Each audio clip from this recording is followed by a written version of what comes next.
Welcome to our channel. Today we how to uninstall Buildium from your phone. Quick tutorial step by step clearly. To uninstall Buildium from your phone, start by locating the app icon on your home screen. Press and hold the Buildium app icon until a menu appears. If you are using an Android device, select Uninstall from the menu. For iPhone users, tap Remove App. Confirm your choice to uninstall the app when prompted. After uninstallation, check if the app has disappeared from your home screen. If you're using an Android device, you can also go to Settings. Navigate to Apps or Applications in the Settings menu.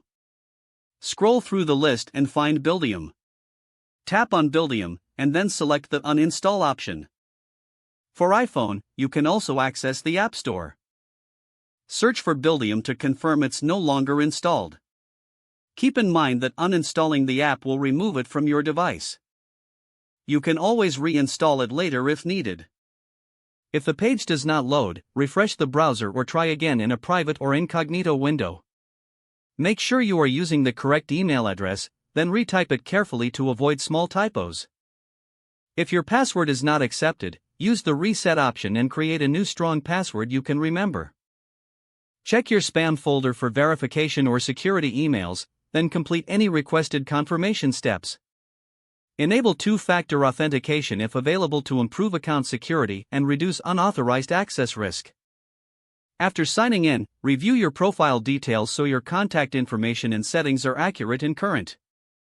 If you see an error message, note it down and try again after restarting your device and internet connection. Log out when you finish, especially on shared devices, to keep your account and payment information secure. If the page does not load, refresh the browser or try again in a private or incognito window. Make sure you are using the correct email address, then retype it carefully to avoid small typos. If your password is not accepted, use the reset option and create a new strong password you can remember. Check your spam folder for verification or security emails, then complete any requested confirmation steps. Enable two-factor authentication if available to improve account security and reduce unauthorized access risk. After signing in, review your profile details so your contact information and settings are accurate and current. If you see an error message, note it down and try again after restarting your device and internet connection. Log out when you finish, especially on shared devices, to keep your account and payment information secure. Don't forget to like this video and subscribe to our channel for more step-by-step tech guides.